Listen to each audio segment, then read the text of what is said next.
They expressed what the future DuSable park should look like. And they came up with 6 different designs that I'm sure that the park district will gonna be using and be inspired by. And that was all that. So thank you so much, Professor Anderson, for leading that effort.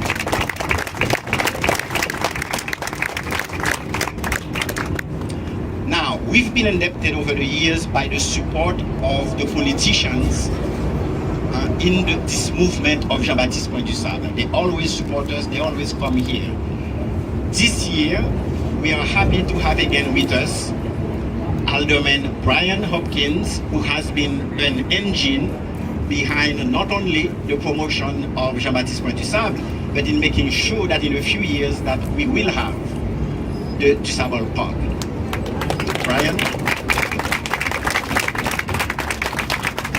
Thank you so much, Doc, and thank you, Dennis and Andrew, for opening our hearts with that very beautiful land acknowledgement ceremony.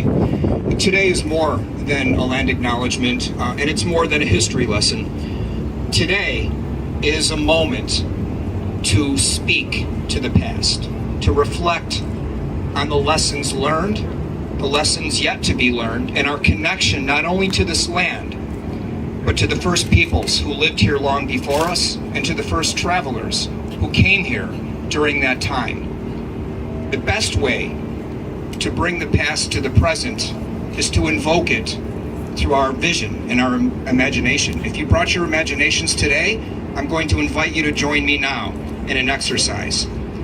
Please gaze out onto the Chicago River. But I don't want you to see it as it is today. I want you to see it as it was, as DuSable and Kittihawa saw it. Not a concrete channelized canal, but a meandering prairie stream with cattails and milkweed on the banks, and a carpet of waterfall as far as you could see, sandhill cranes, ducks, geese, great blue herons, an abundance of wildlife, an abundance of sustenance for the people who lived here at the time. Can you see it? Let's make it a little harder now. Close your eyes. Close your eyes, and I want you to hear this land as it was during that time. I want you to hear the silence. The only sound was the wind through the tall prairie grass and the birds in the sky. A beautiful, blessed, sacred silence that those ancient peoples were so privileged to live in. Hard to do among the sounds of the city. Hard to do with the instruments of war flying over our head on a regular basis. Now, regardless of how you feel about the air show, we know, as those ancient people knew, we believe that our security as a tribe, as a nation, as a clan, depends on our ability to defend our perceived borders from our perceived enemies. That's nothing new. But today, the past tells us to learn the lesson that those are false divisions. And until we see others different from us not as potential enemies, but as potential friends, as potential life partners, as DuSable did when he met a Potawatomi woman. He didn't say, "You're different, I need to fight you." He said, "I love you. I want you to be my partner on this journey through life."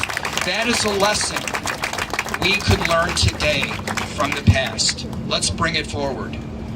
The stakes are high, ladies and gentlemen. We have to learn these lessons because we can't continue to live in conflict, and we can't continue to defoul our planet. We can't continue to pollute. We can't continue to pollute the skies, the ground, and the water. We have to live with sustenance the way DuSable lived, the way the ancient peoples lived. That is a lesson that they call to us today. Bring that into your hearts and carry that with you for the rest of the day. Thank you very much.